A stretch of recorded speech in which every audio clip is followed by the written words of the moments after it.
Hello everyone, welcome to Ask an Old GM. Sorry about my Tuesday show, I forgot all about it until I was about halfway through and then I went, it's too late to do it now.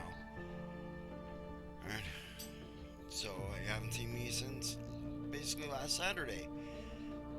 Alright, and welcome. I see Emily beat James into the chat today and started some arson, good girl. It's a good thing, arson's always good.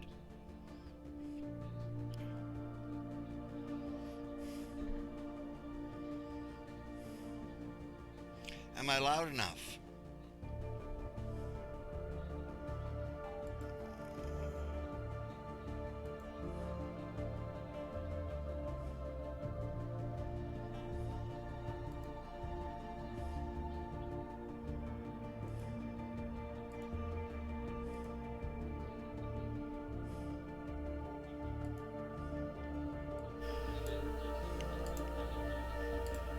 Turn down my damn microphone again. Damn Windows. Is that better, Emily?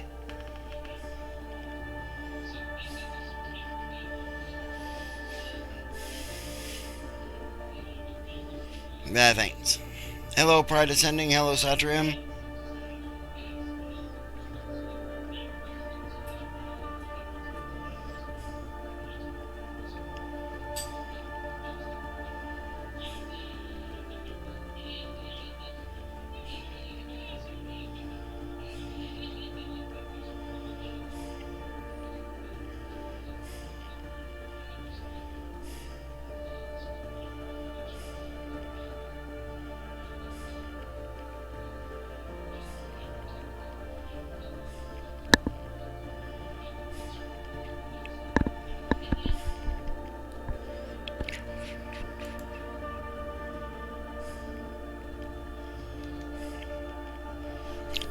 And improve this with just this, not just with a banner. Okay.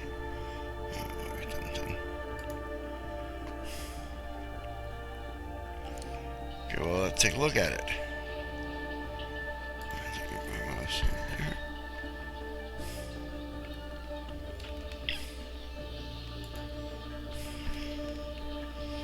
World Anvil Summer Camp 2021. Okay.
Thanks for the quote there.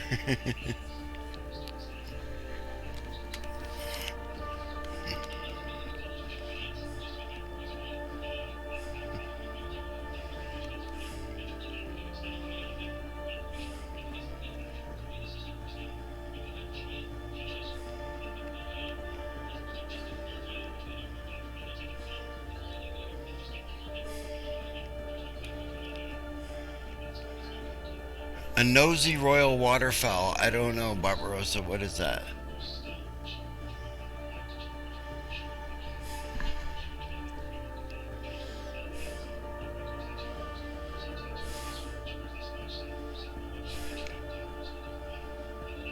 Peking duck.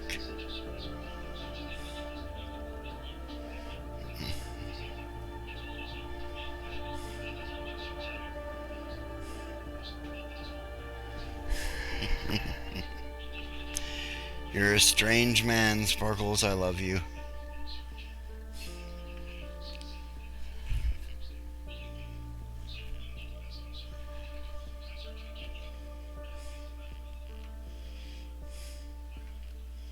Hello, Bob.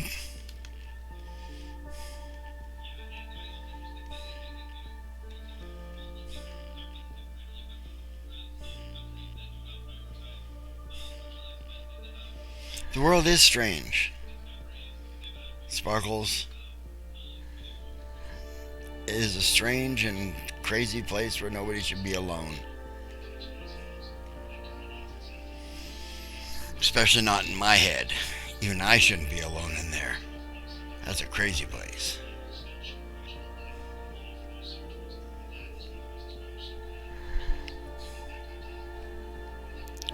I'll yike your article.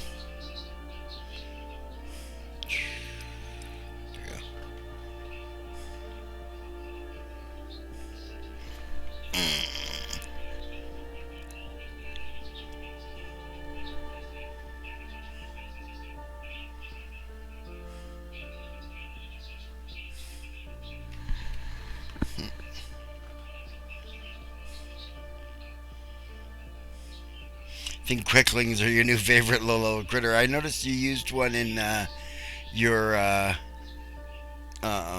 fairy adventure there, Bob. I liked them too. I thought they were a neat little critter.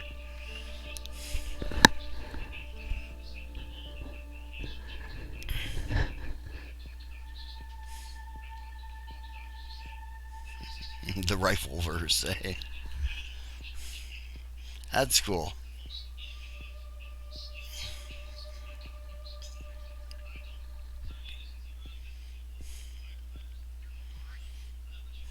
Just a second, guys. I got a cough.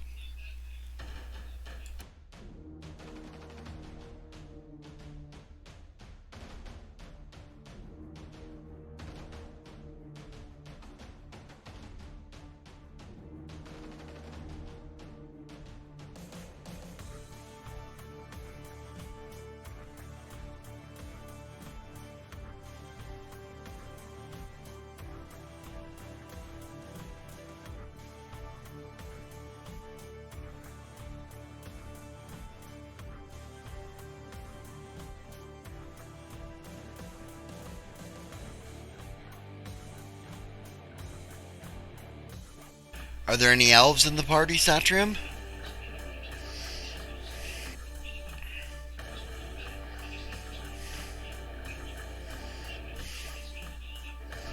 Have the priestess try and seduce him. Or her.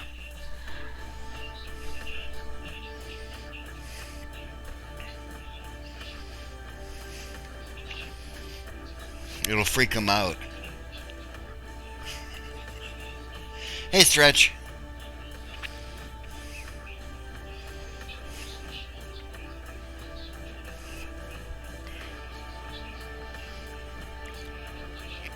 Yeah, I want to see your pledge, Barbarossa.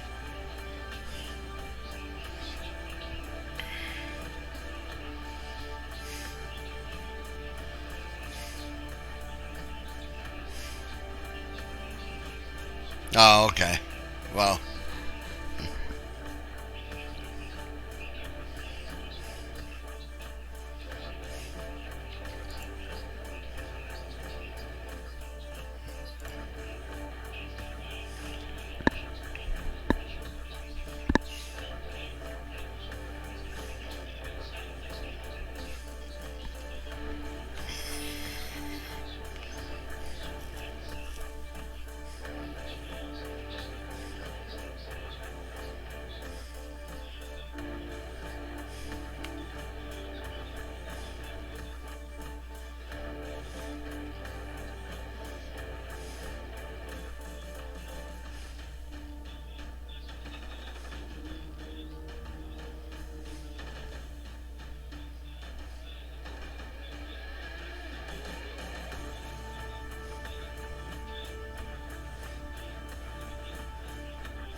all right, man. I'll be here to cheer you on for Diamond.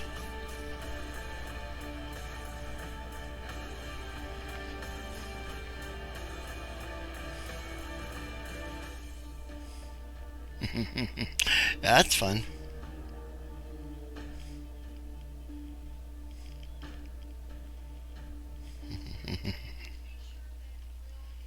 I was responding to Bob there. That sounds like fun. No missile weapons. Take on a quickling.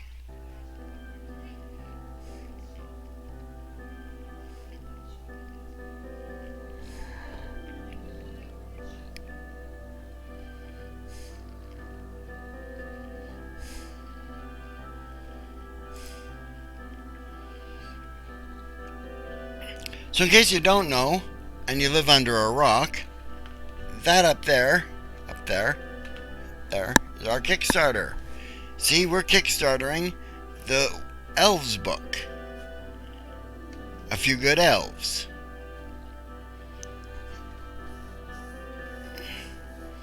As Siobhan says, Kickstarter. There you go. See?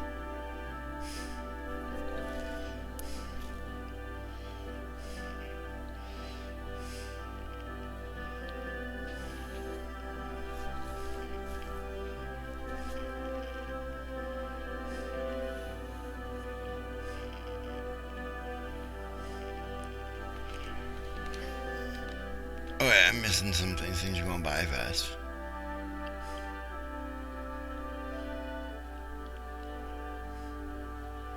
Yeah, okay.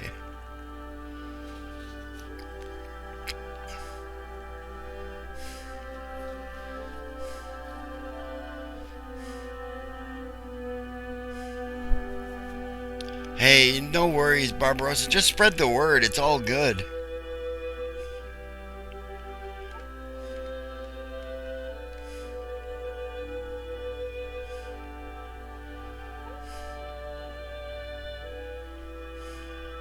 Hello, Rowan. Hey, Kuna. How did you do? I don't know. I don't know how you ended up here, but how you doing, mate?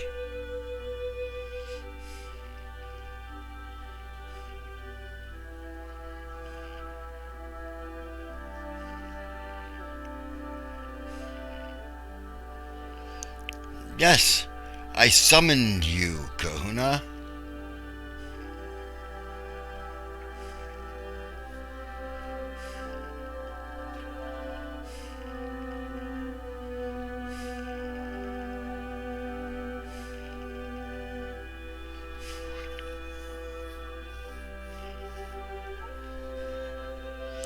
Oh, Brain, I didn't see you come in. How you doing, man?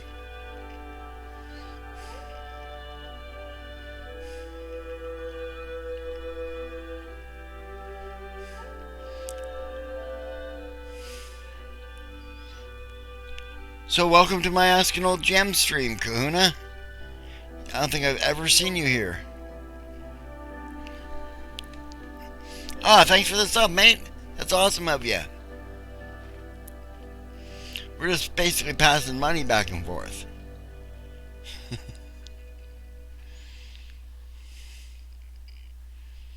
Oh, that's awesome, Brain.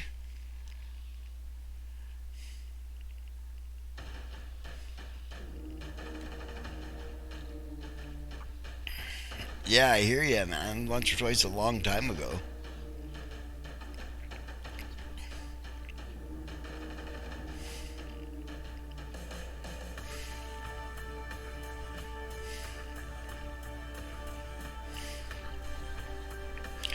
My typing sucks every day.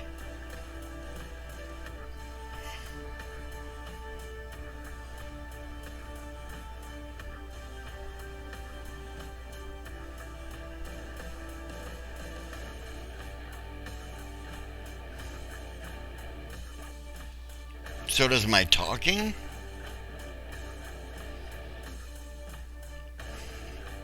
Hey, Scribe, how you doing, mate? Long time no see.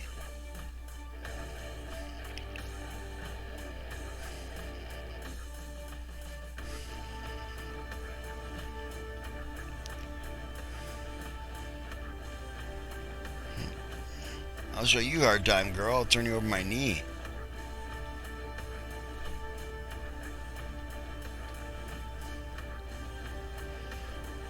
Hi, Scribe. How you doing?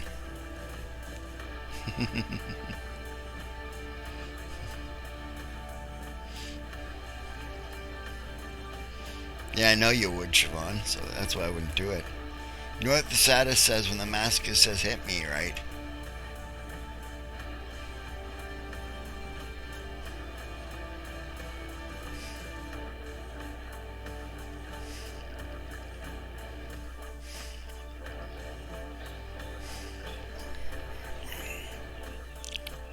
Combat flowcharts? Right.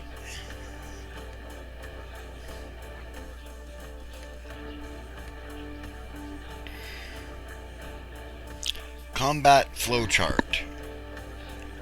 Huh. I'm not sure what you mean by that.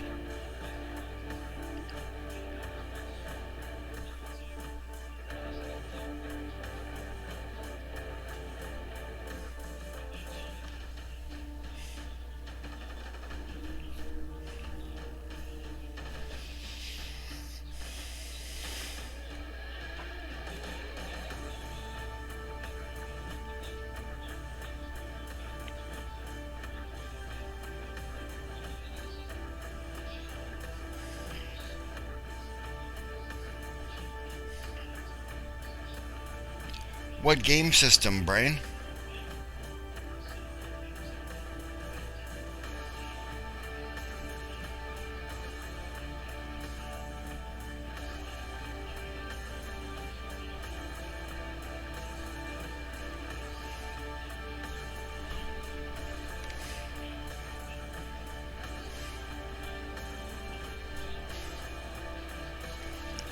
Yeah, diagrams.net. Yeah.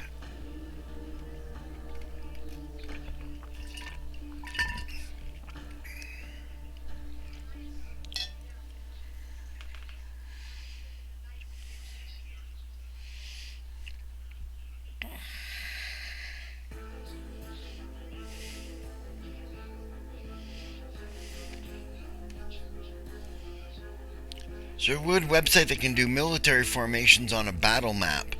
I know there is an add-on for Campaign Cartographer 3 that does it. A couple of them, actually. Alright, I'll look them up for you in a bit and let you know where you can get them there, James, since I know you have Campaign Cartographer 3.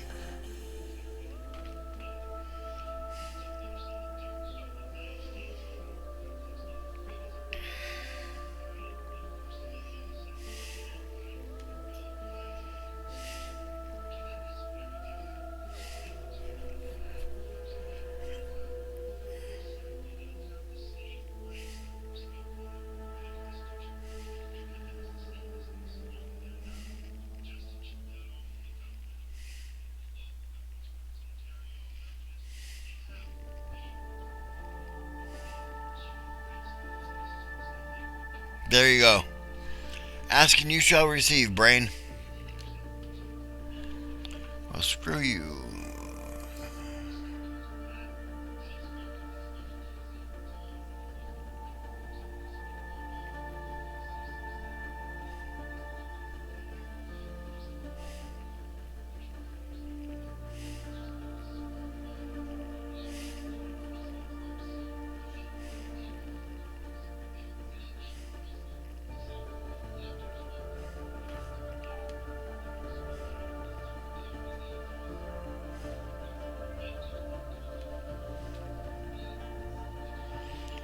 So it spits me out of my own channel, and then when I come back, it gives me a commercial.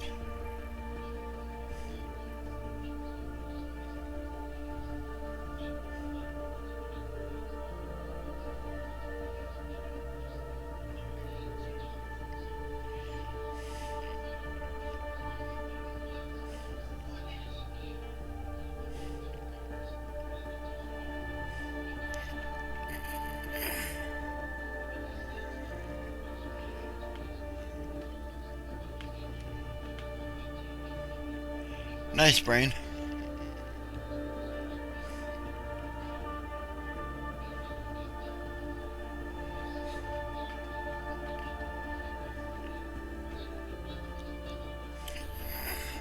On playtesting a gaming system, I recommend that you get a mix of both older gamers who have played in a few systems before and new gamers who have never played in a system at all. Right? If you can, get it like two of each. If your game system is designed for a party of 4 type thing. Right? Because you need to have it engaging enough that longtime players are going to enjoy playing it. Which doesn't mean it has to be complex, just engaging. Right? It's just that new players have to be able to understand it, so it can't be too complex. Right? Or you're going to count out like half the gaming audience because they just don't have the brains to understand your system. But if that's what you want, if you're making it like a highly intellectual system that is going to attract a highly intellectual crowd, then make sure that your players, your new ones and your old ones, are highly intellectual.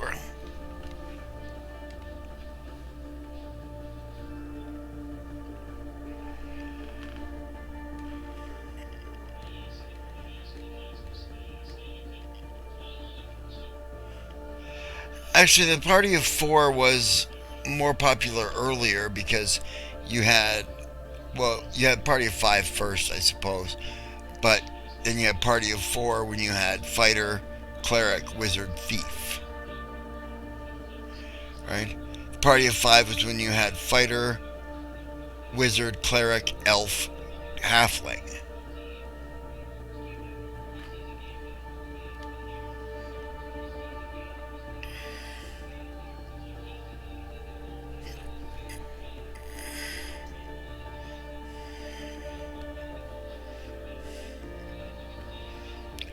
Well, then you want to get some people who are, just average with math there, Kahuna. If it's not supposed to be based in math, you want to make sure that it's understandable to the average person then. Right? If you do have a math-based system like Rollmaster, right? You gotta say that this is designed for people who are good at math and read quickly or whatever, right? So,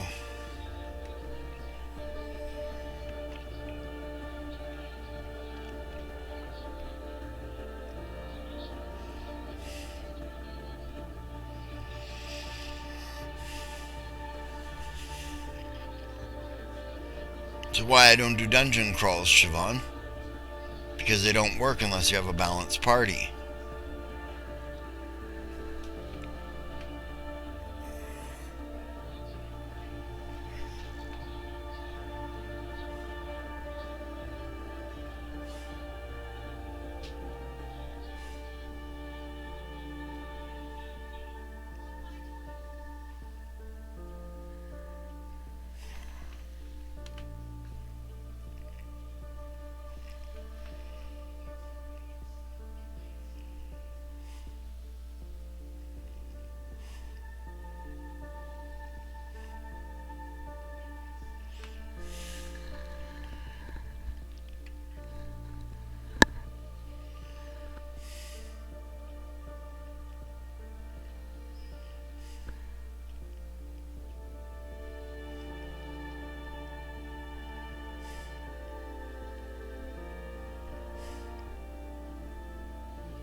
Hey Games, how you doing, man?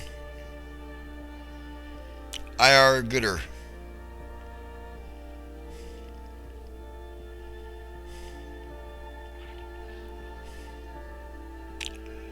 Could be. Got Fafnir and the Grey Mouse or sort of scenarios come out of that.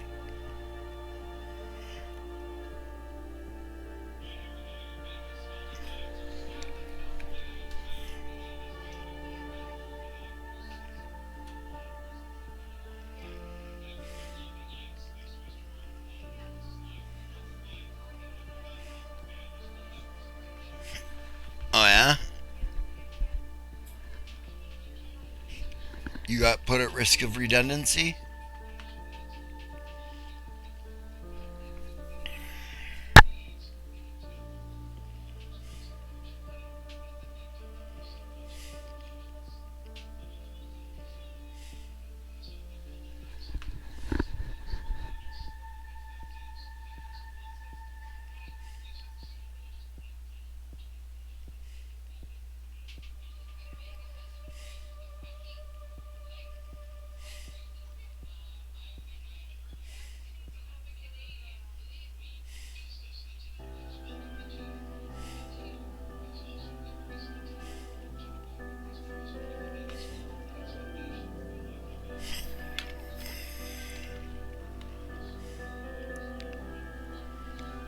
Yeah.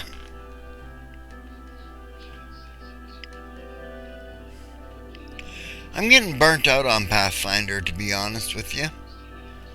Right? I'm looking at other systems, D10 systems, D6 systems.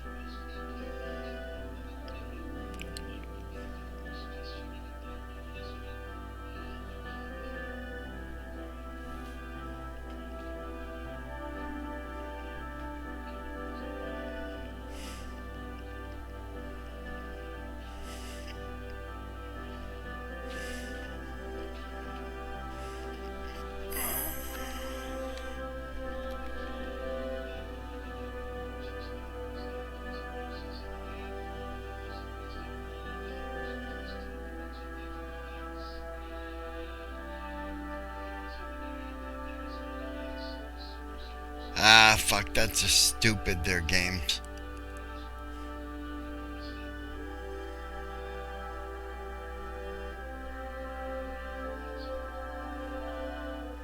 What game there, Stretch?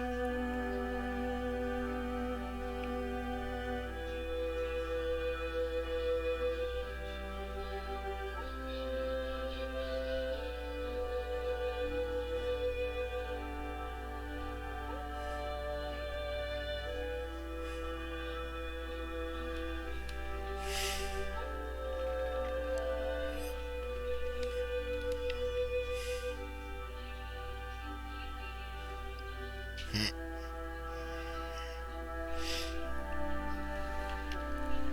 That's a pain in the ass, Bob.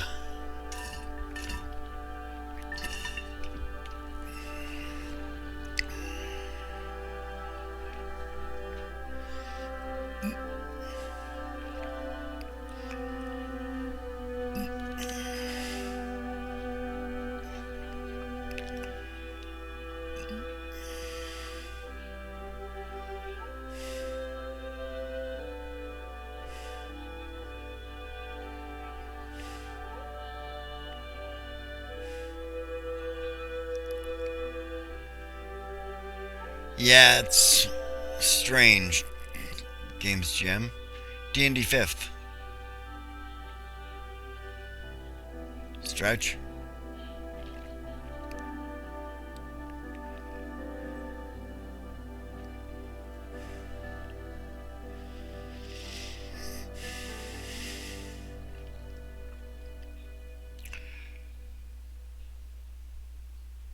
Okay, guys. I, I've got to take a brief break here, get a drink, and take a little painkillers. I'll be back in about 10 minutes if I'm lucky.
I'm back.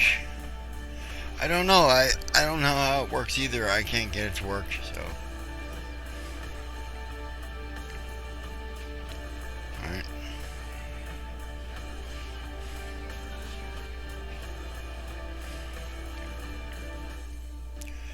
Alright, but, yeah, sorry I'm late coming back there. I was looking for a link for Jamie for a new show that's on YouTube called Breaking Points. You should watch it. You should subscribe to them. You should give them $10 a month. Whether you're right or left wing, I don't care what you are. But it's a political show that has a little something for everybody in it. Right? Because Crystal Ball and Sagar and Jetty do it. They used to do Rising on the Hill until they got canned from that show for refusing to bow down to corporate masters.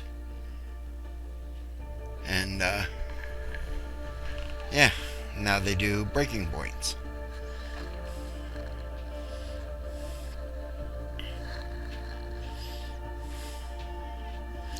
And for those of you who don't know, Crystal Ball is left wing and Sagar and Jetty is right wing. He's conservative and she's liberal.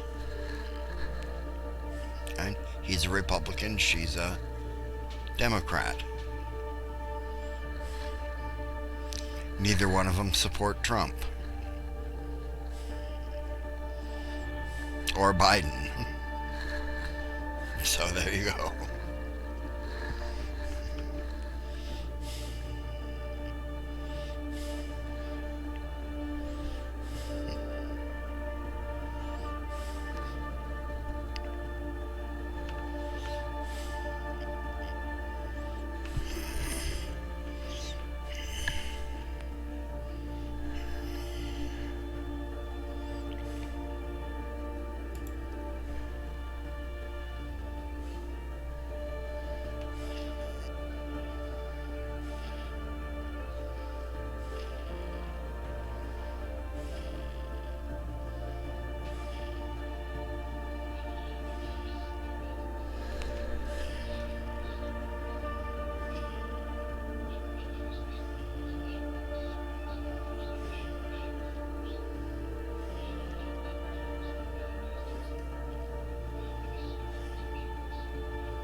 It's cute, James. Biden is a corporate hack. He is not doing a goddamn thing. He's doing exactly what he said to his donors before the election, and fundamentally nothing is changing. Right? He's not raising taxes on the rich. He's not, improving quality of life for the poor. He's doing nothing.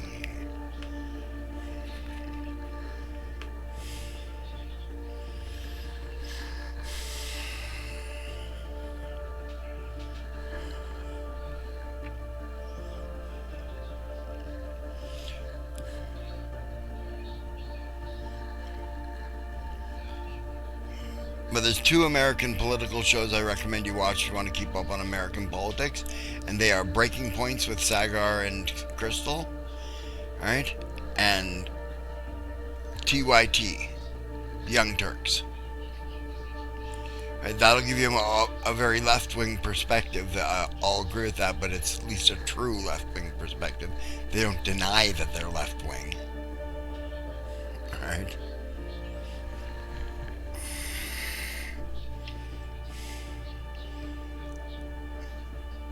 Yeah, Manchin is, he's a character. And I don't say that in the...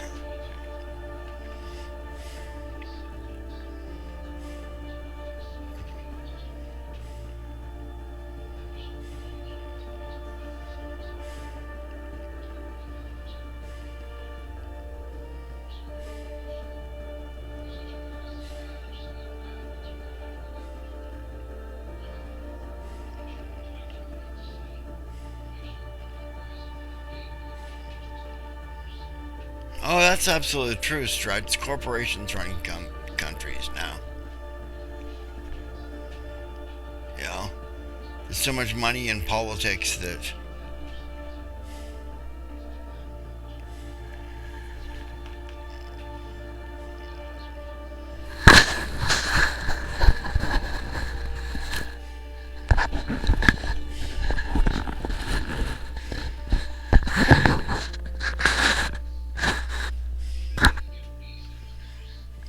Oh yeah, what Siobhan is saying, they also will dump on their own for doing stupid shit, and are willing to give props to right wingers when they do something right. Yeah. Yeah. Canada's worse because our politicians are bought for so little money. So little money in politics here, but our politicians are all still bought.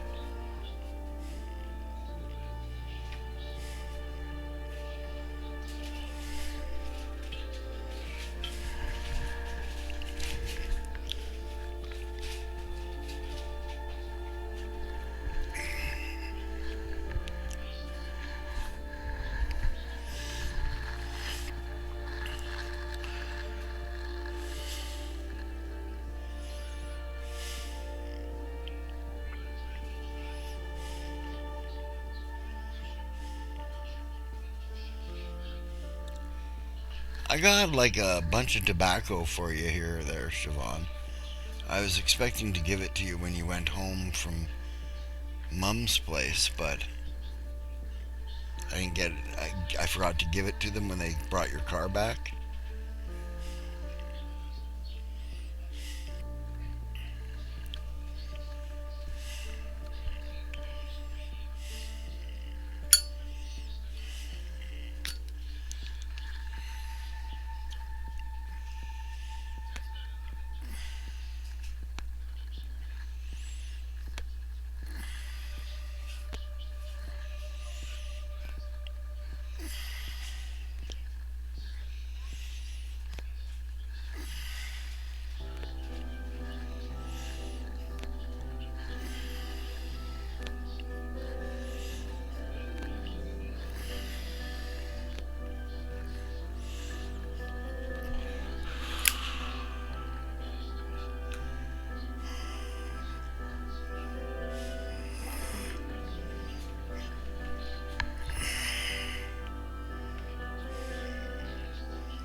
Mm-hmm.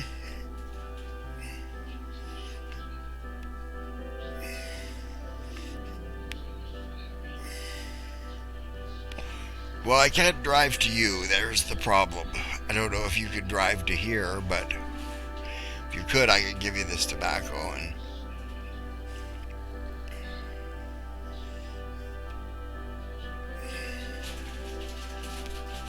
okay, cool, James. The other thing we should do, Siobhan, really, is get together and you should bring out all your masculine slash male pipes that you bought before you died, and trade them to me for like feminine, uh, delicate type pipes that look good when a woman smokes them.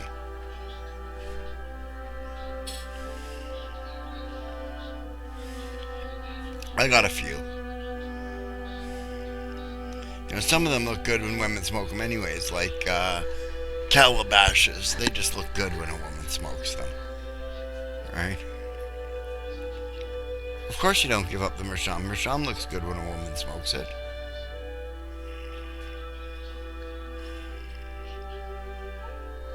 You know? You crazy girl?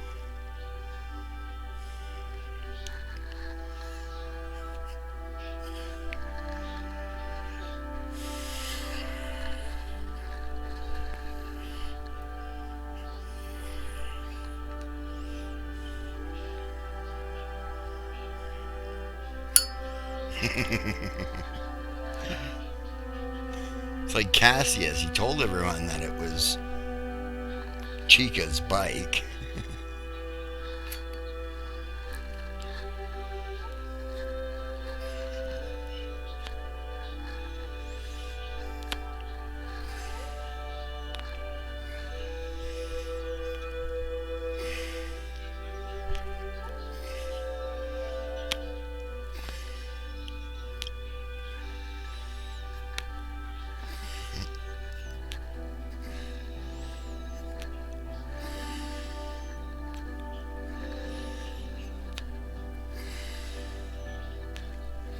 Hopefully Chris gives character points next session because I'm down to one.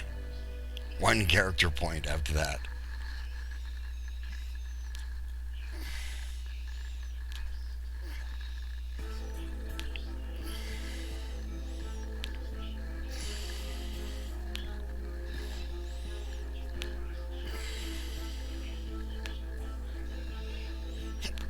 Mm-hmm.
Nice, Carl.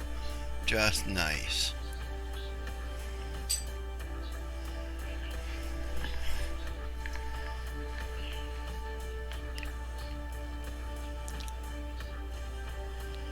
Yeah, I want to see your commission. Yeah.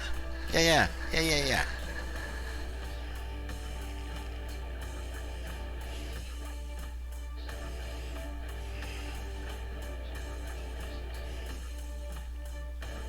Is this your cover? Is this your book cover or?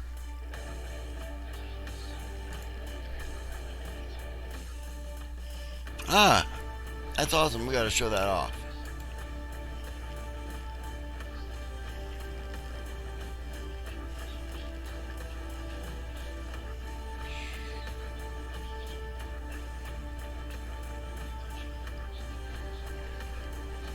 Check it out, guys. That's pretty cool. Cool fucking uniforms.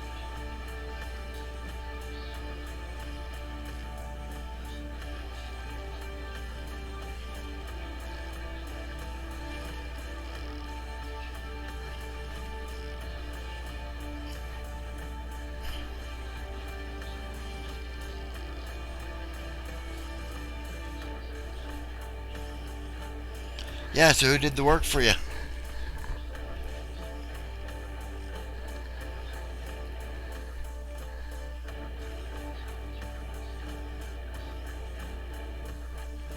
Gotta give a shout out to them.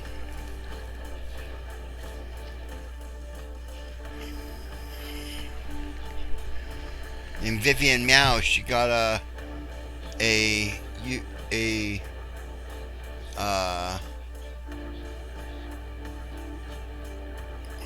got a Twitch channel.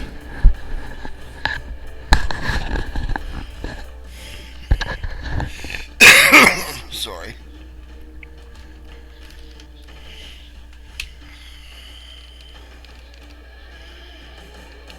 A DeviantArt. Let's give us that. Throw their DeviantArt up on here. Their address there. Yeah, share that link so that other people can maybe get some stuff done. Like Sable might want some uniforms done now.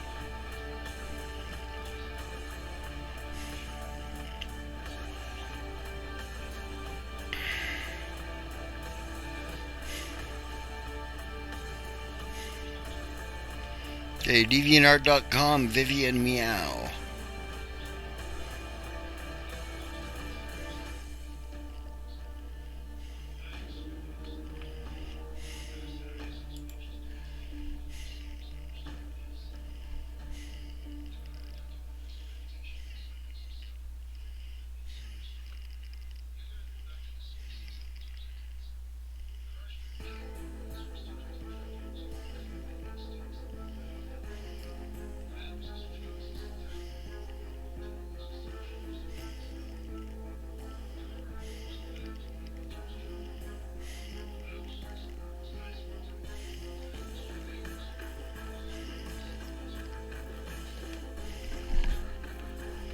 Hmm.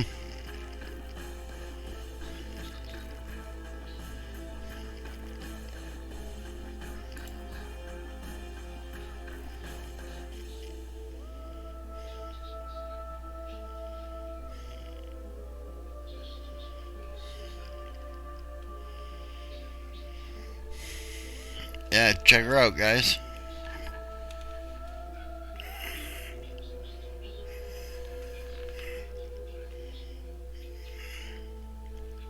$150, good deal. I paid 90 for the portrait of Lorna.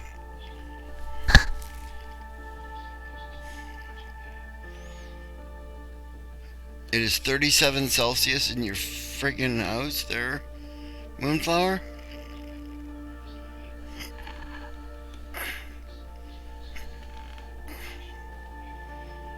Do you have a window?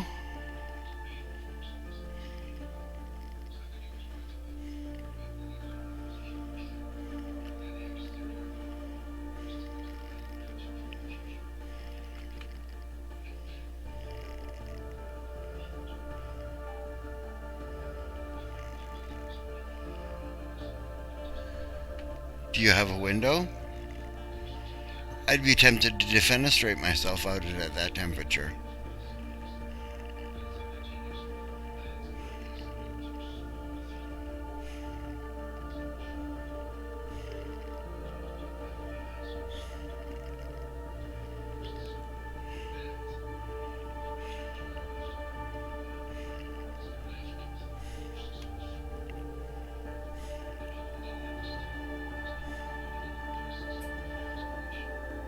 Ah,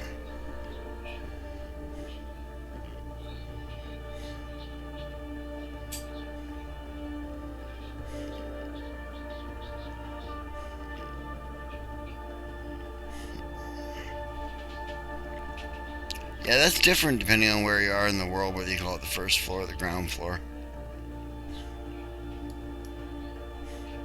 Americans call it the first floor.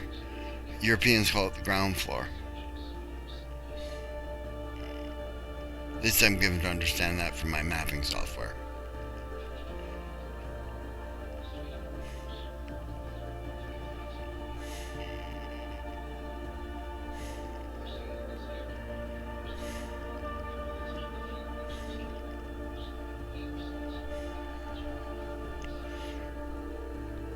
Mm.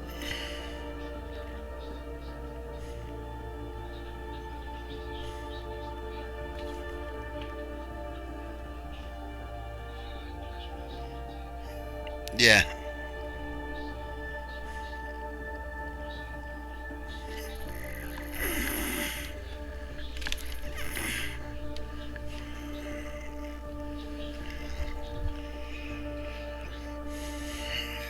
Nor is it generally the first floor in an American house either, because there's a basement beneath it.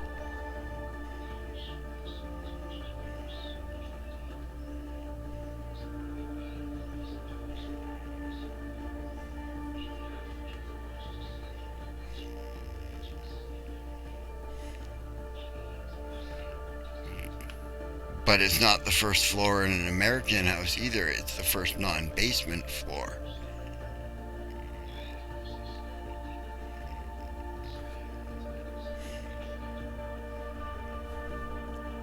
First floor on a hotel is always the same, even if there's 3 basement levels.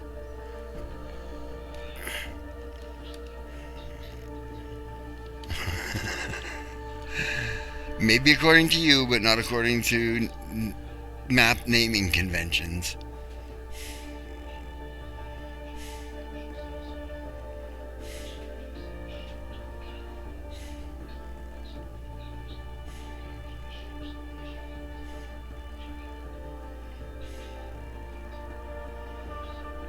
Well, they're crazy, but what if you have 4 basement levels and then 27 upper floors and 1 ground floor? And a 28-story building.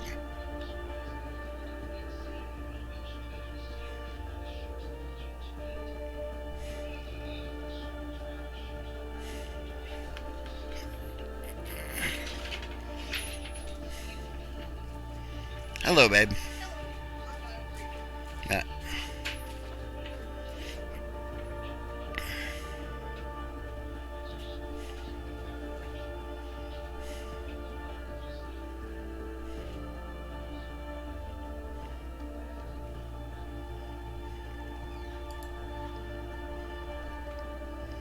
Oh yeah. So you got that version and this version. Black and the white.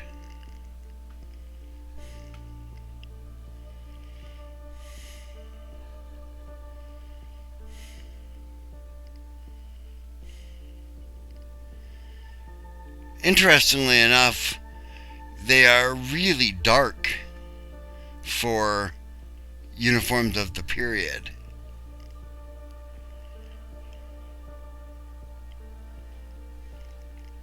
So I would go with the white tunic myself.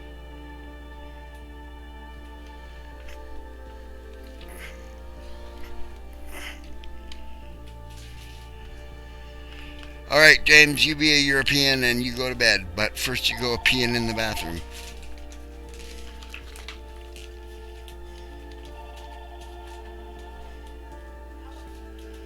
Oh yeah, that's why they were all red and blue and white and stuff like that. It's to be able to be seen on a battlefield.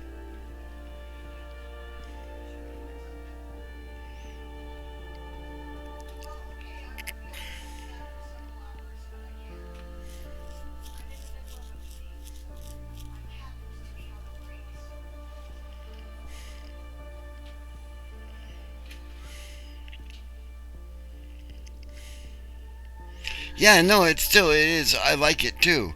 Right? I would just go with the white thing just because you have to be able to be seen on a battlefield. Right?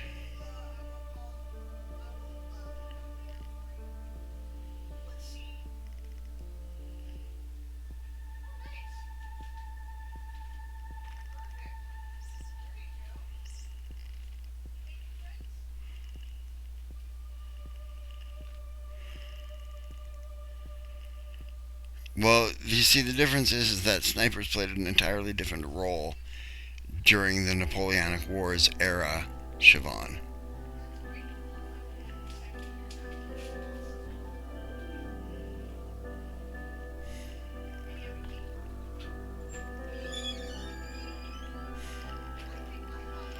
Snipers usually took out officers' horses.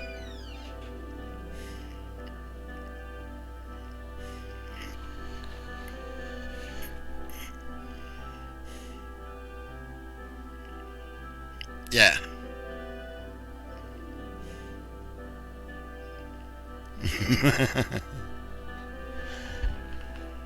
We were talking about defenestration there, Emily.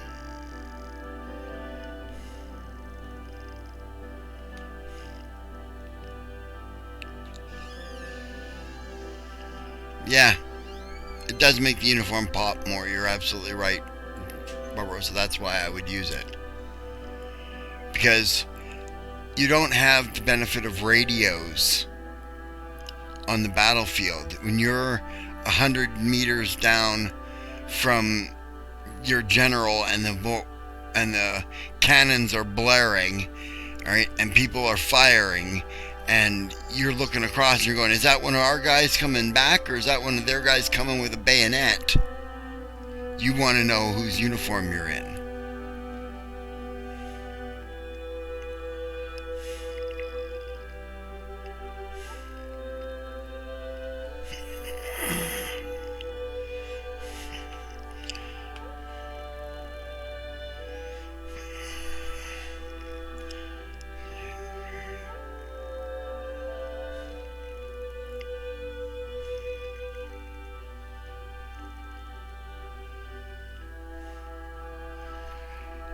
Alright, this is the other option there.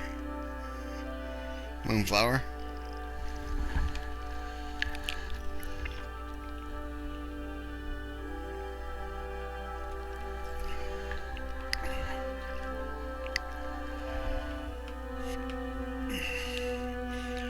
No, because they have gold pants on them, and if you do it with the white, they have the white tunic too, right? So they would be able to be seen as long as that doesn't match the color patterns of the opposing army.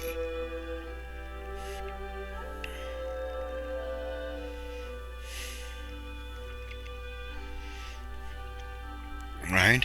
If the other army's in blue shirt jackets and green pants, then that would be just perfect. They ought to have a lot of contrasting color in them in order to make sure that you can be seen on a battlefield, because all you're going to see is this haze through the smoke, right, that you're breathing and coughing and choking, right?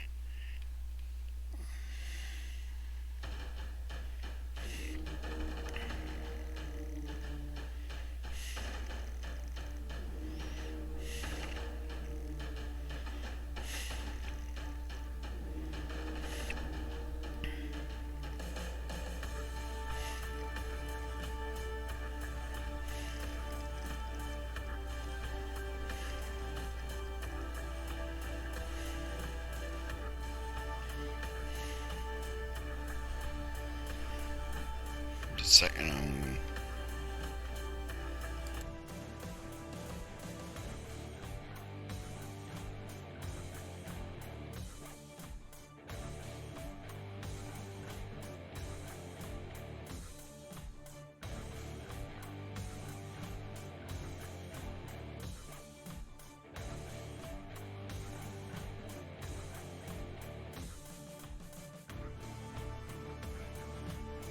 That makes sense, Barbarossa.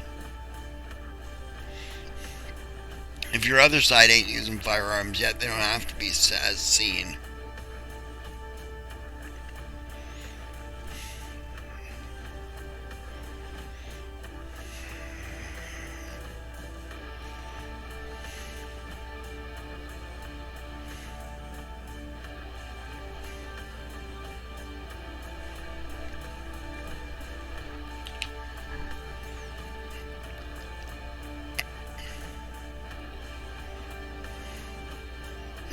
It's cool, mate.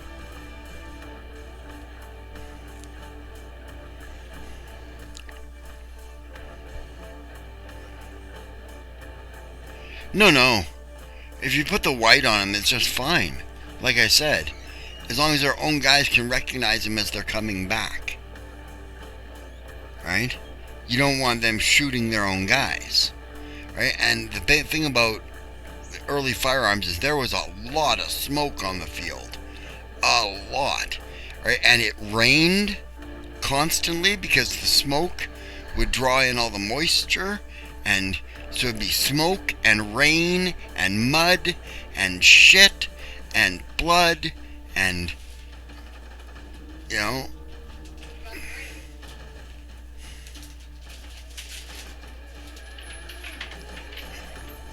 slog and misery. Yeah, exactly. Right?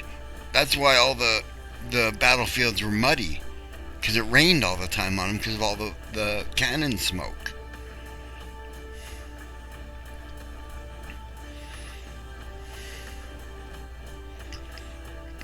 Right.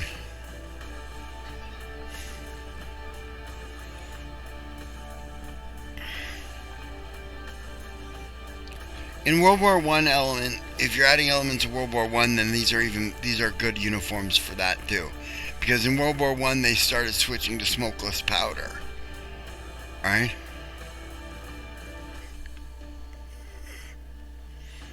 Right. So that's why they needed uniforms that were not going to make them as visible.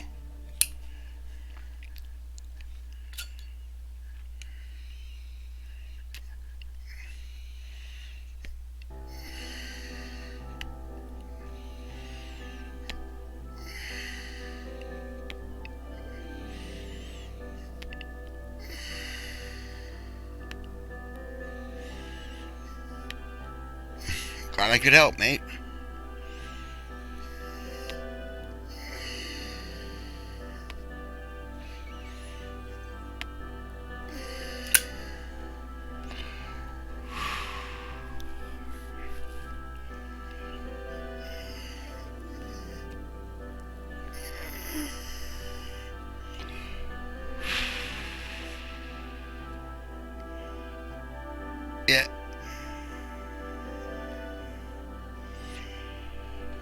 poor Moon.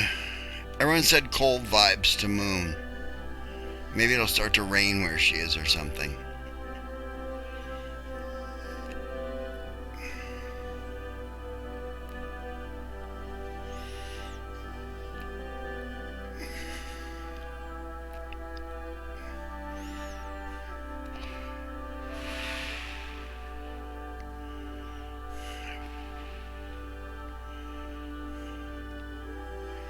Yeah, go to Scotland. It's cold there all the time.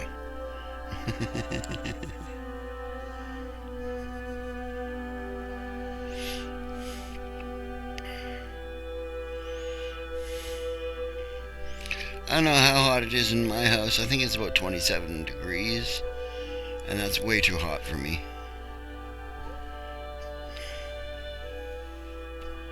It might only be 24.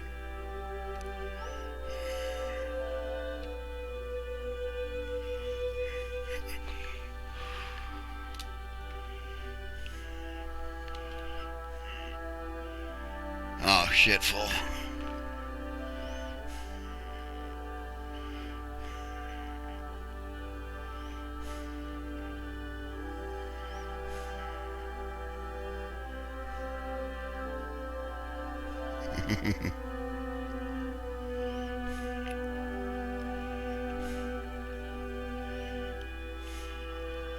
Of course you're wearing a cardigan. You're a writer.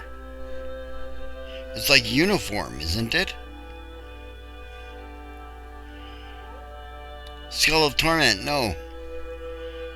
I have not seen it. I think you wanted my opinion on it, though, didn't you?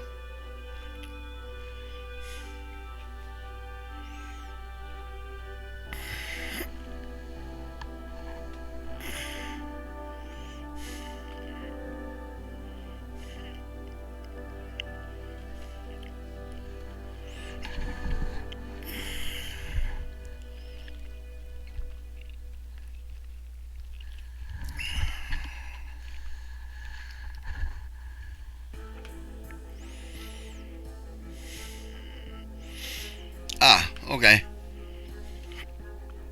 We'll post this, and then we'll post the other thing, and I'll take a look at that, too, while we're doing the both. Post the thing you want to post, then post the thing that we gotta discuss.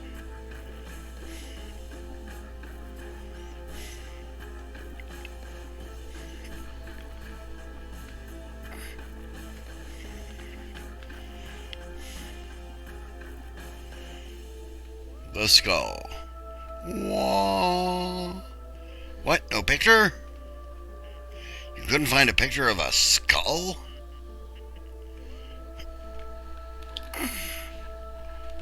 Oh, this is a 5th edition item?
That's cool, mate.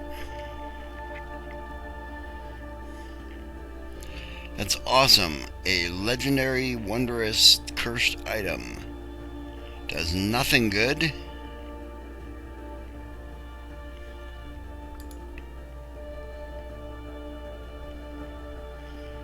Oh, okay.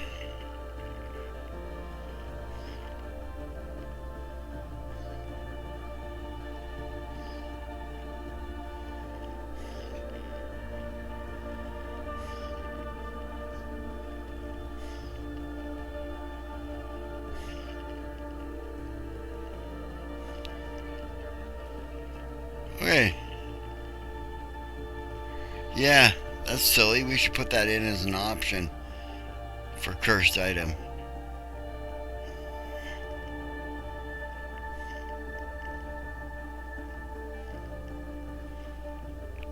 Still gotta go and upvote some stuff.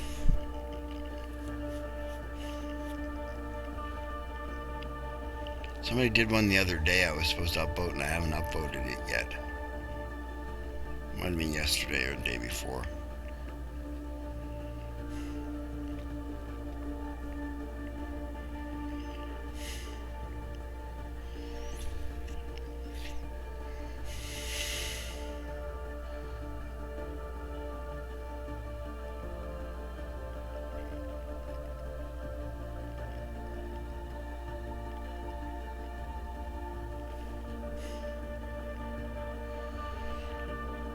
Hi, kitty.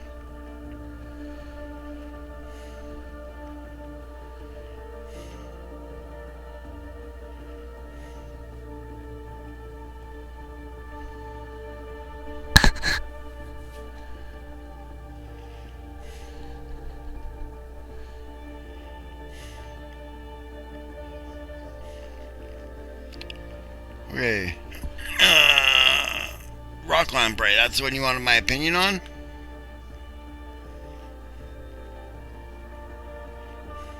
Oh, really small writing. Where is my zoom? Aaron zooms. There we go.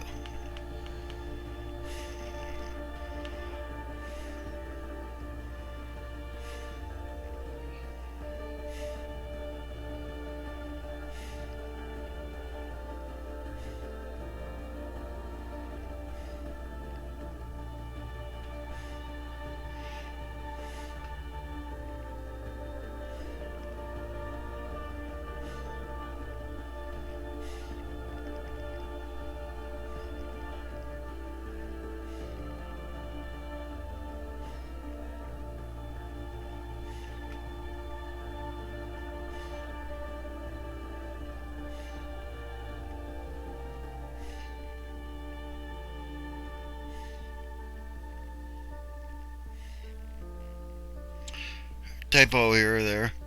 You don't need an E on on. And I would make this a -2 strength check to remove it after each time it burrows.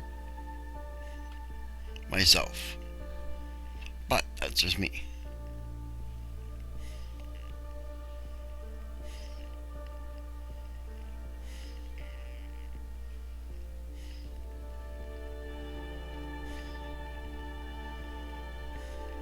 Aside from that, that's a really good challenge rating 2 monster. Alright.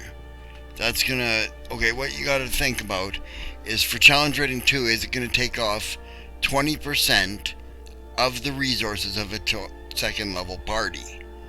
Right? So you gotta think, with 17 hit points, and delivering a d6 plus 3 each round, right? It's gonna take them 2 or 3 rounds to get rid of it. So yeah, it's gonna really fuck up one character pretty bad. 3d6 plus 9 damage on a second level character is a lot of damage, right? Since you're looking at a party of 4 or 5 people, then it should basically almost take him out before they kill it. And they attack in groups, yes, right? Which will bring their challenge rating up immensely. Where are they here? Solitary or groups of 5 to 10. You should put solitary or group 2 to 10. Right? Because why won't they appear in 2, 3, or 4? Right? If there's only 4 left. Right?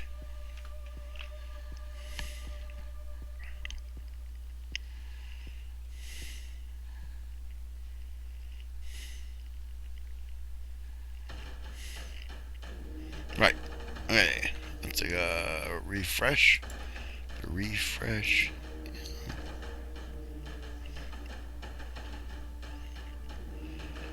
Yep.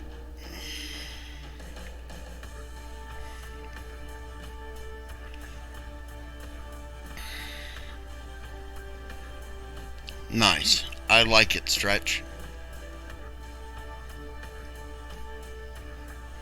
I like it a lot. It's going to be a real pain in the ass. Right? And it would be a pain in the ass to even vampires.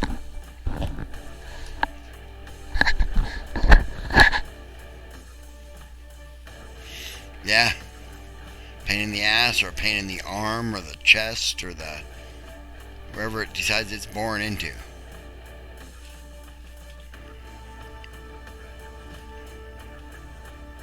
That makes sense, Dr. PDQ.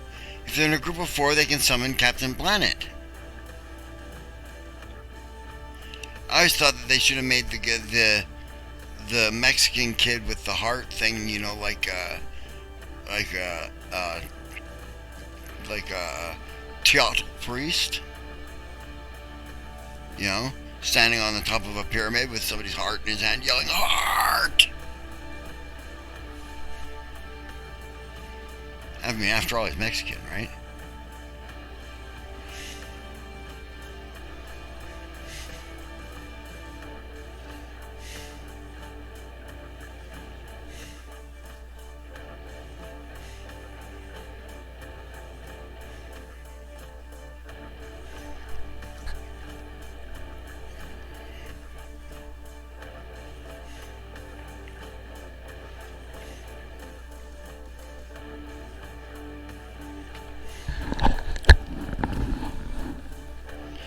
And you is old if you remember Captain Planet there, PDQ.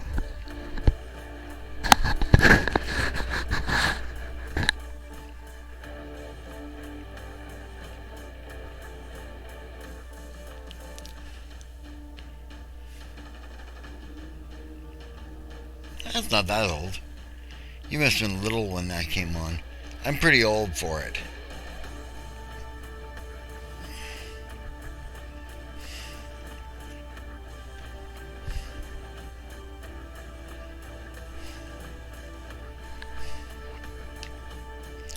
I'm almost 20 years older than that, Stretch, so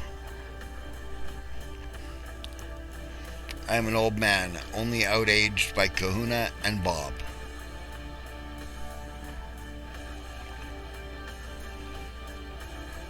We are the 3 old men around here. 3 wise guys.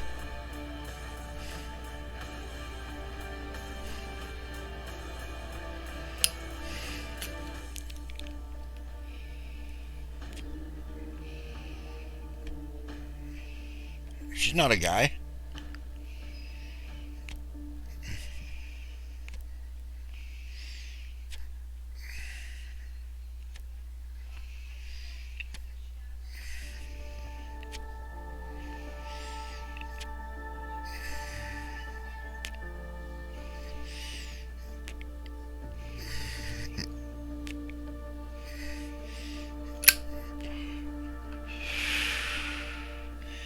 Besides the point, was it Moonflower who did up the family tree? Was that you, Moonflower? Can't remember if it was you or someone else.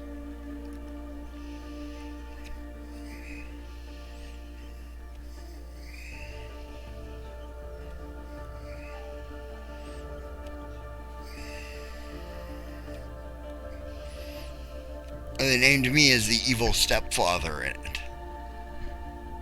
So remember that. I'm the evil stepfather.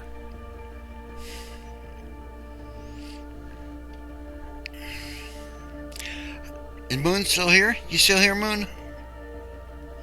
Or did you officially die?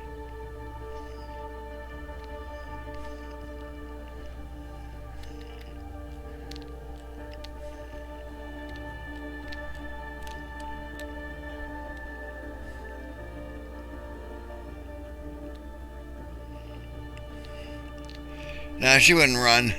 Too damn hot. She might slip on a pool of sweat and die.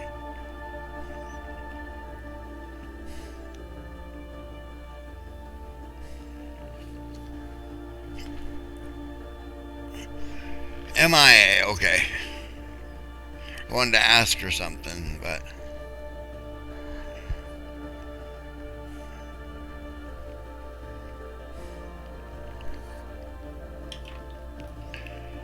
I'm being followed by a moonflower. Moonflower, moonflower.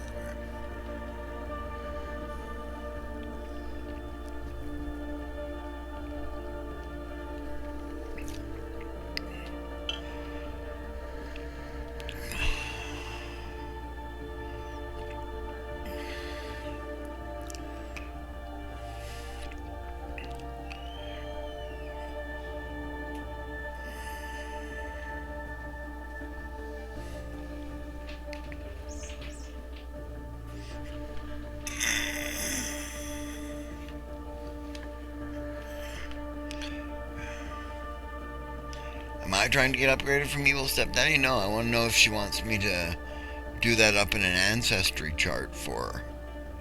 I have a ancestry add-on to my campaign cartographer 3 plus. It's a really cool program.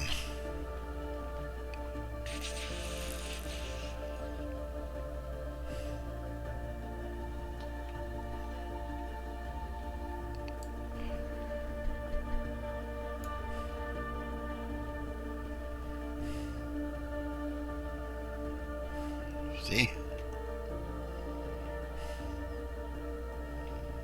It's just an ancestry thing.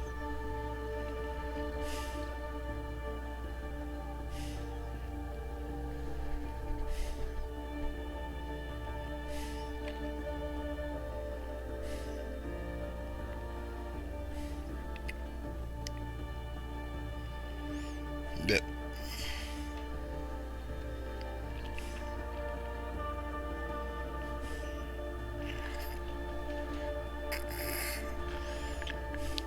I don't want to step on her toes, Ron.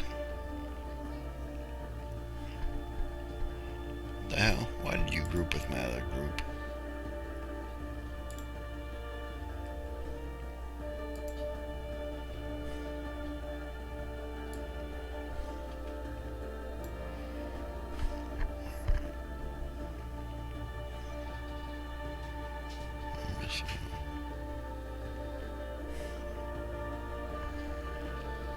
One of my scroll bars is missing.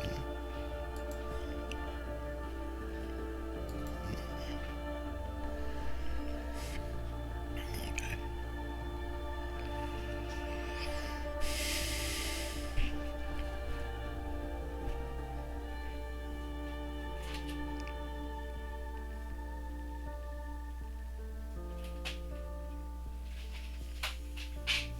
How familiar am I with the 3.5 books? I wrote some of them.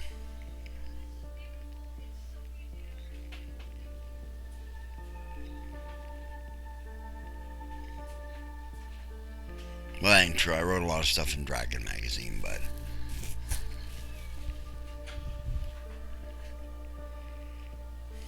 I am familiar. What do you need to know? I haven't thought about it for 10 years, but...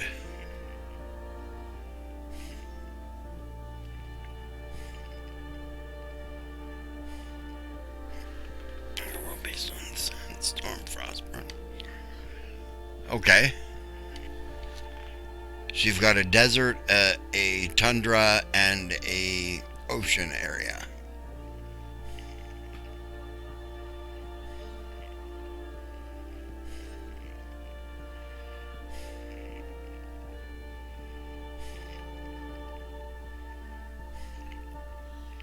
What do you want advice on?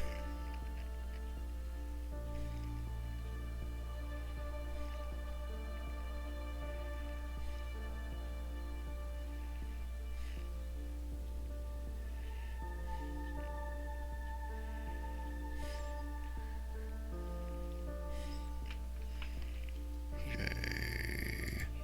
Down, zoomy. Zoomy, zoomy.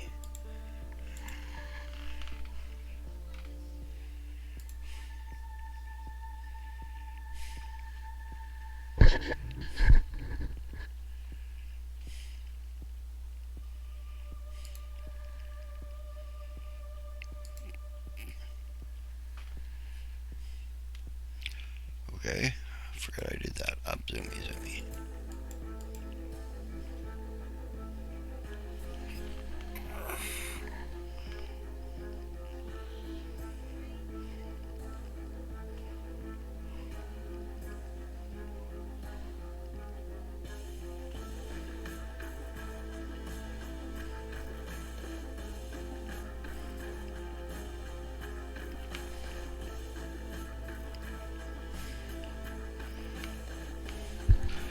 Well, this is convoluted, man. I can't understand this much. Let me get the idea here. You had a 2-planet binary planet system, right, where the planets crashed into each other and created one world.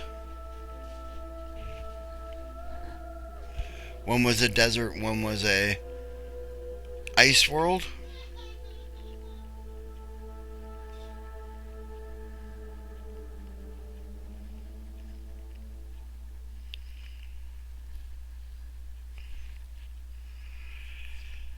Well, you see, that's your big mistake you're making right there, PDQ. You don't want to go from point A to point B. You know how to go from point A to point Z. Right? You know the beginning, you know the end. The players are going to direct you to where B is. Right? The players of your campaign. Right? What I do to flesh out the world is flesh out the area around where they're going to start. Okay? Right now, like, here's my world. What the fuck am I on? Okay. Better make sure this is saved.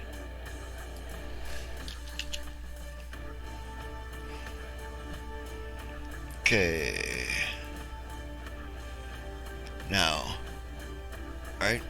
I've got stuff that I've written for the player's handbook here. Right? Well, I didn't write it, I copied it. Right? To let people know basically the introduction, welcome to the world, what are the themes of the world, the mood of the world, the responsibilities of the players and stuff. Right? I have a short here, the players are responsible for, the story guide is responsible for, right? And put this sort of stuff in there to start with. Then I've got,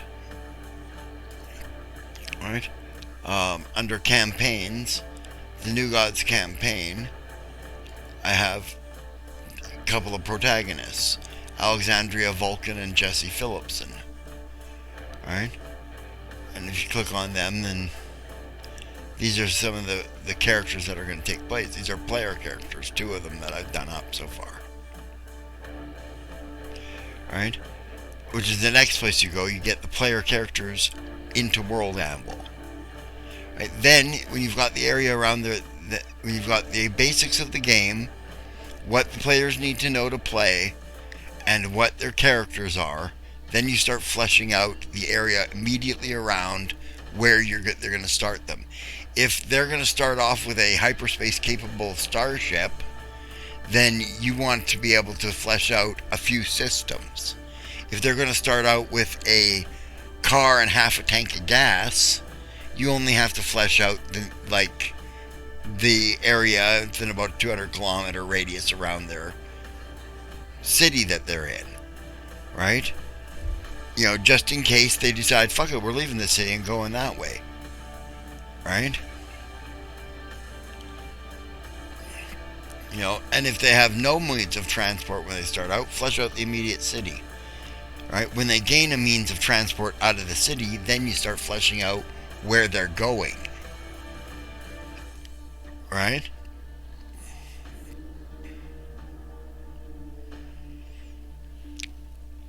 You know, you can also play it with one person. That's another thing you can do. Right? I don't recommend playing by yourself, right? Because that's just a matter of rolling dice and right? No point, right? I recommend that you get a single person, somebody like Rowan, who's got the time, who can give you some direction as to what a player would do in this situation. So you say, well, you're here. Here's your situation. What are you doing? Right? You have one player doing it and gear everything to have one player.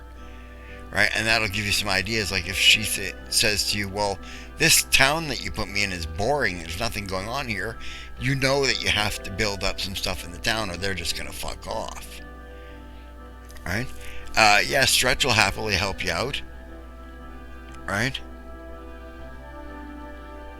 You know, I don't have the time, or I would. I really would, PDQ. But I don't have the time.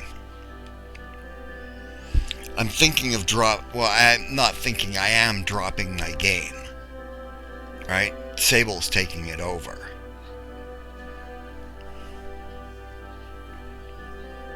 The Sunday game, Rowan.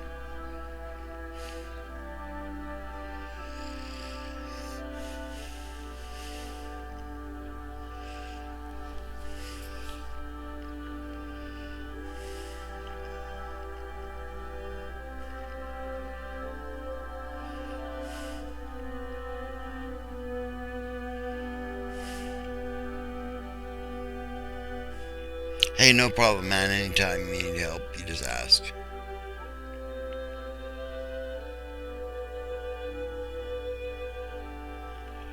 Yeah. I figured you knew.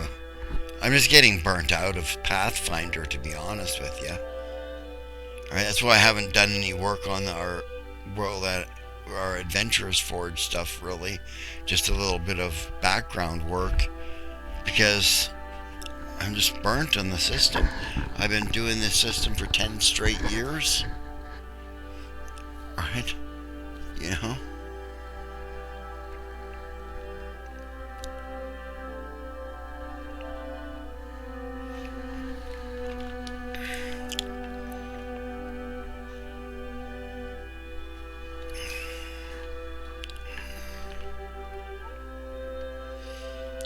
Yeah, basically, I'm thinking I might run another game, possibly in the Star Wars system or possibly in the Cyan system, the one I'm doing here, on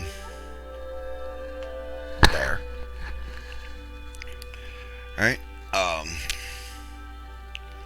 you know, but I'll audition players for it.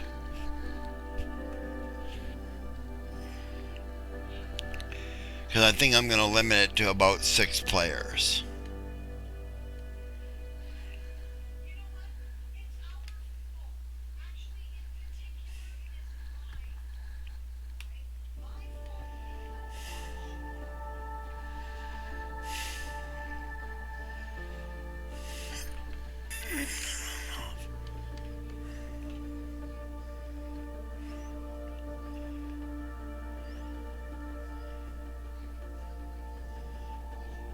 Nice, Eli. You came for the last 20 minutes. That's cool. Did you have a recording of the filk yet? In May of 5041, the war had just begun. The orcs, they had the biggest ships, they had the biggest guns. The Vengeance was the fastest ship that ever sailed. The stars on her decks were guns as big as steer and shells as big as cards.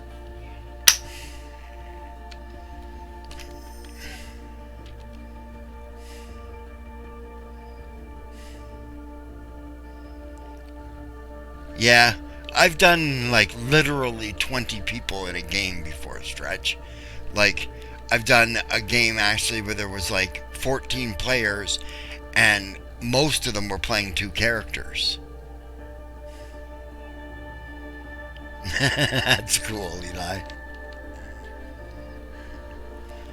Yeah. Oh, right.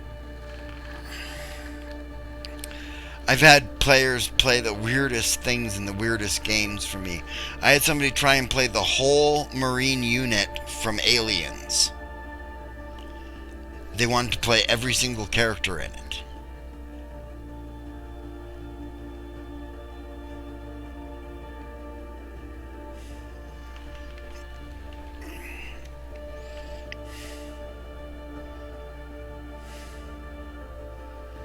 Yeah. Yeah, that is a nightmare. That's why you say, pay me. You owe me. Pay me my money now.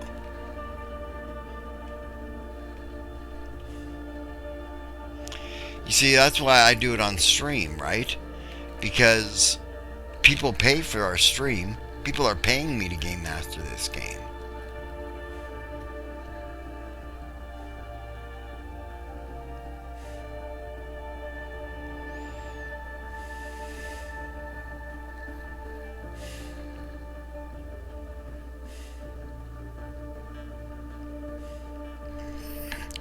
No, it wasn't Reese. It was,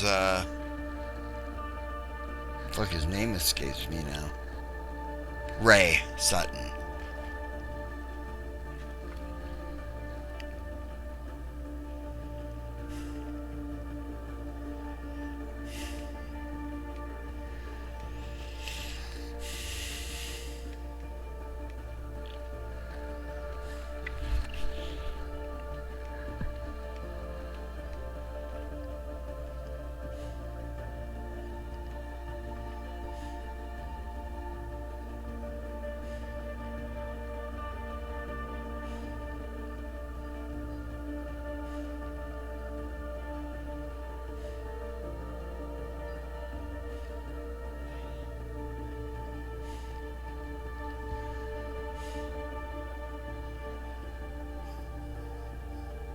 Nice stretch. That's cool. Too bad. Does it mean it's over or just the end of this story? There's another story that comes after it, type thing.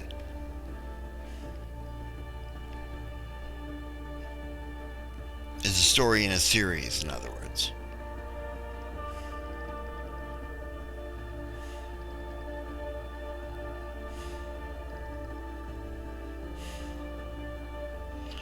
Yeah, but Surprise only has an S or a Z in it, not both.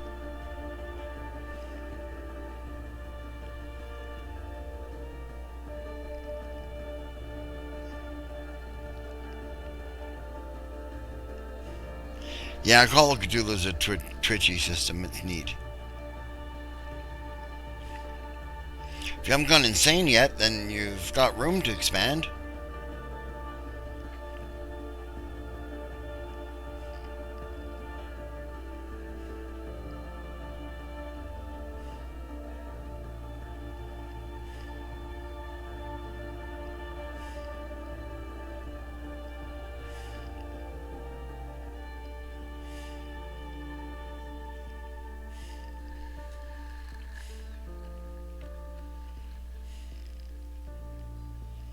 No. Wait, what was that there? You're not insane is not allowed.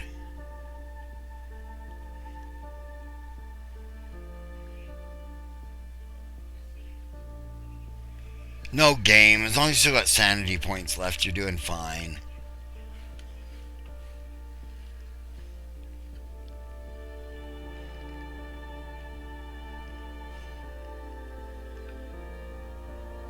For Guardian, I'm not sure. What's the filk about there, Eli?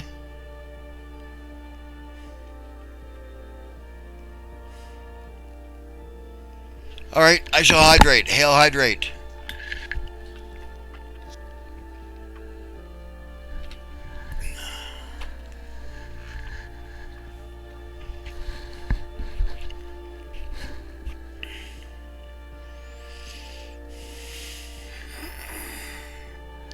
Oh, that's cool. And what's it a filk to? Like, what's the song you're filking to, or is it just filk in the fact that it's music written to a book.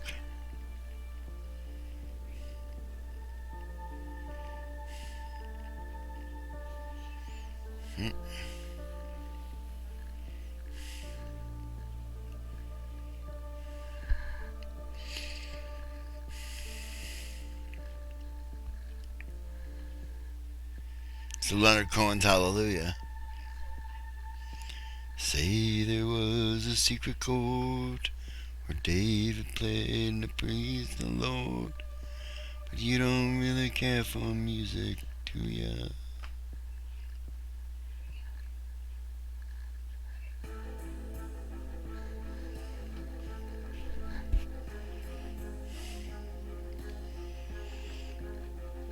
It goes like this: a fourth, a fifth, a minor fall, and a major lift.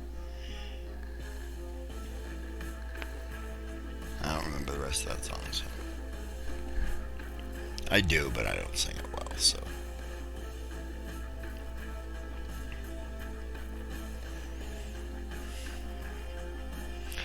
Oh, filk music is basically songs written to other songs.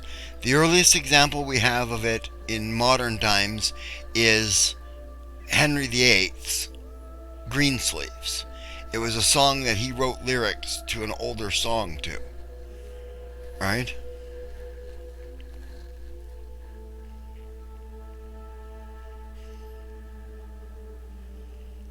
And it doesn't always have to do with sci-fi and fantasy, Eli, but often it does. It's very much connected to the sci-fi fantasy world, right? And a lot of filk artists do a lot of songs about sci-fi fantasy subjects. Right?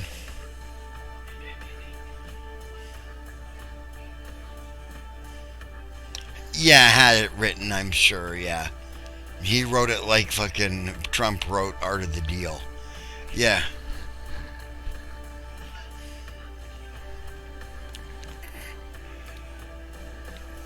Blind Guardian technically is epic rock.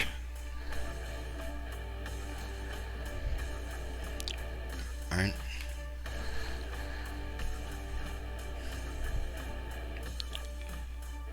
Which is a style of European rock.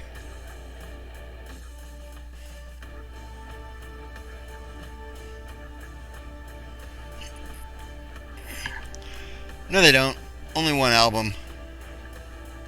I mean, well, two albums, but they have like 6 albums, and they based it on, they got a lot of historical stuff in there too. A lot of historical mythology stuff.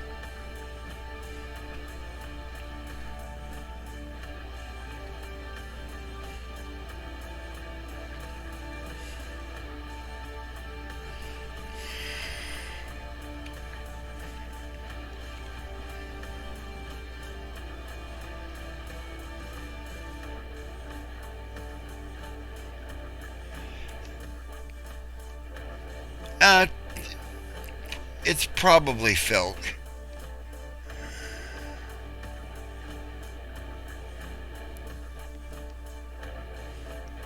Eli, yeah, but some stuff is not.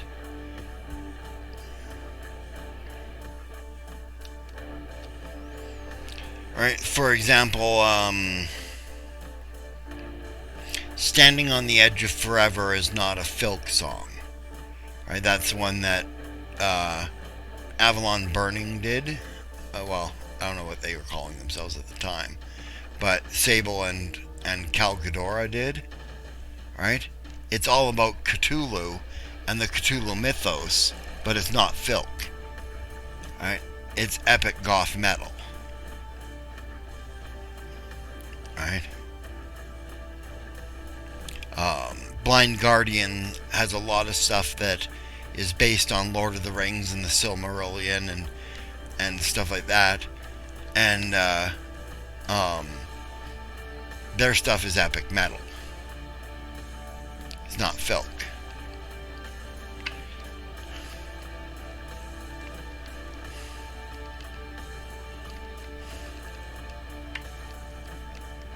Music is really personal. You know, you might classify it as filk, and you wouldn't be wrong to do so. Right? You know, but I'm just saying how most of the people classify it. Right? But music is all personal, really, when it comes down to it.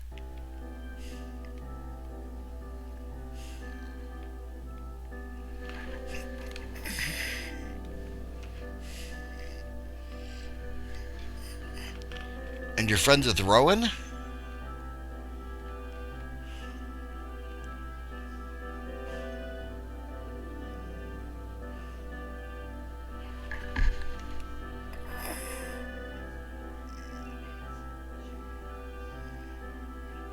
Yeah.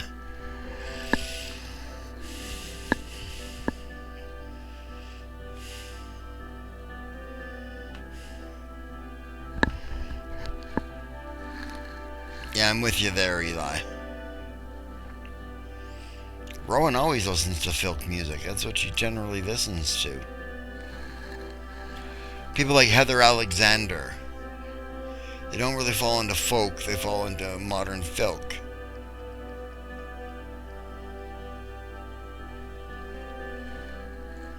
People like Alexander James Adams, I should say, as he's known now.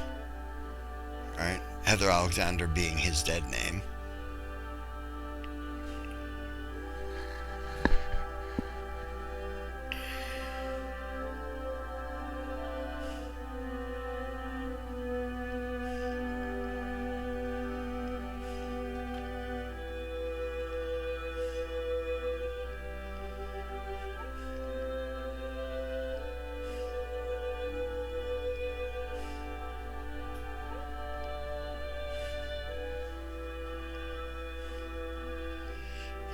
Yeah, fast folk and slow folk.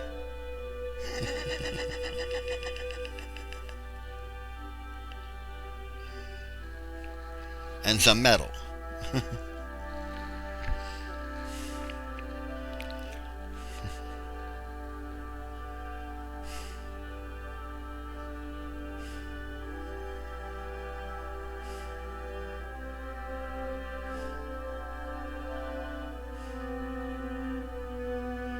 Yep.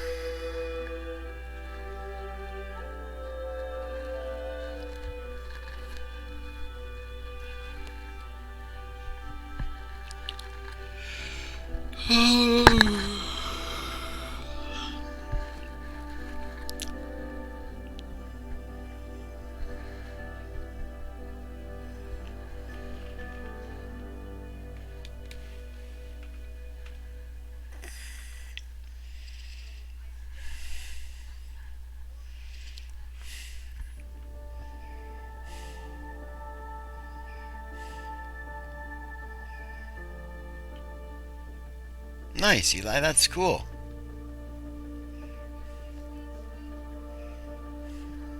That's cool, Eli.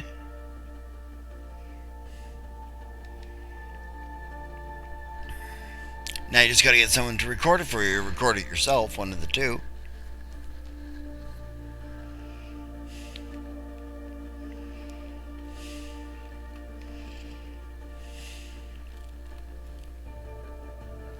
Oh, I'm gonna be leaving there for Kahuna's in just about 6 minutes there. Thanks for yelling that out, Stretch. No, I'm gonna be raiding Kahuna here as soon as he comes up. Or is he up there, Stretch?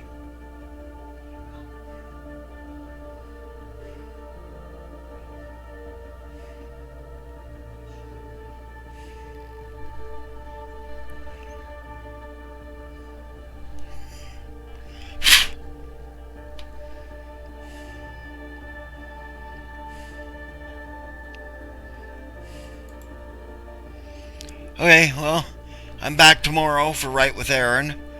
Alright, I'll be doing some stuff. Alright, I'll check and see if Kahuna is up.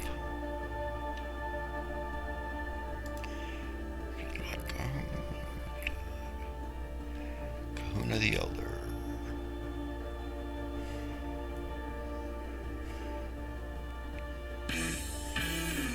Whoa.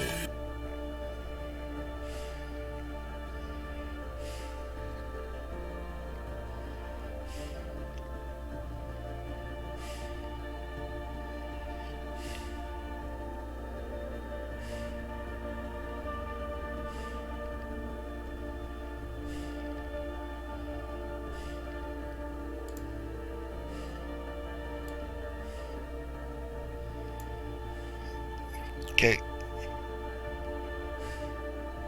We'll wait for Kahuna to come up.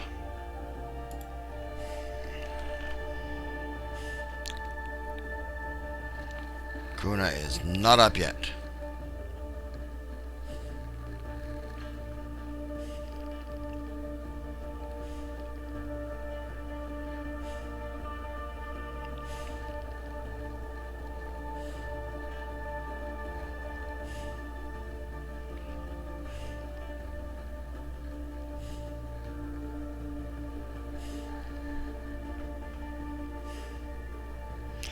But thanks everyone for streaming with me today. I had a good time. Didn't feel too lagged out this time. I didn't feel like we just sat there with our thumb up our ass doing something. Alright, I really appreciate you guys hanging out with me. I really appreciate you bringing all your questions. Alright, and yeah.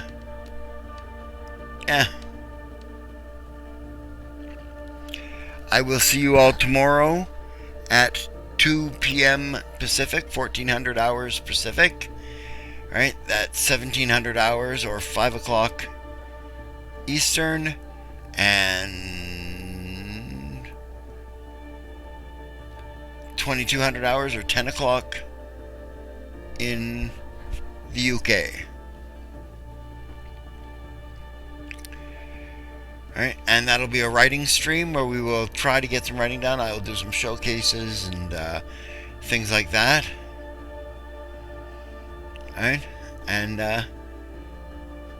if you can, support us on Kickstarter. I'll give you one more shout of the Kickstarter address for anybody who's here who may not have been able to get there yet.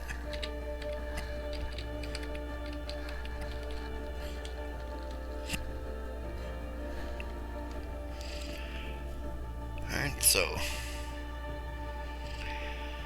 and Kahuna is up, so therefore we are off to raid Kahuna, because Kahuna needs a raid. Remember our raid shout? Use it if you want it. If you don't want to, shout whatever you want.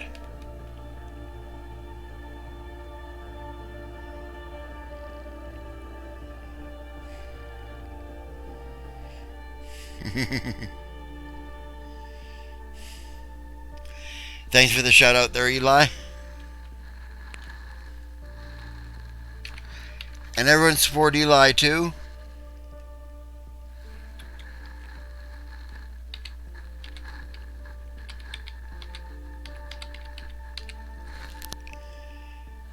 Elder. Okay, and we are raiding, so if I don't see you tomorrow.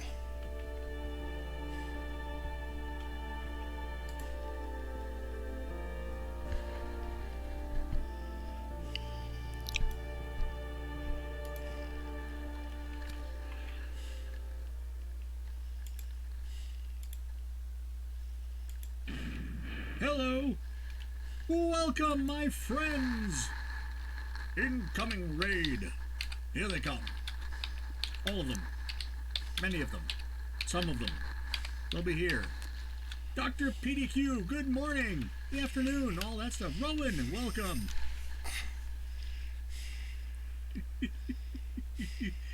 Offspring number 1, hey! Aaron, welcome. It is happy hour. There is the link. You can join us in video. Was told to shout anything. Well, you shouted anything, so shout. Hey, welcome. Games is here. I've been signed in since before the stream started, but I was in the bathroom. Okay then. Good detail to know. Gala, welcome. Stretch will join in 2 minutes. So yes, if you follow the link that is in the chat, or follow the instructions on the screen, you'll be taken. The password is Aloha. Capital A. There's Barbarossa. Hang on 1 second. Let me get you going here. And the scene. There's another familiar face. Hang on. I've got to. Okay. That up and mutant scene. All right. You two should be up.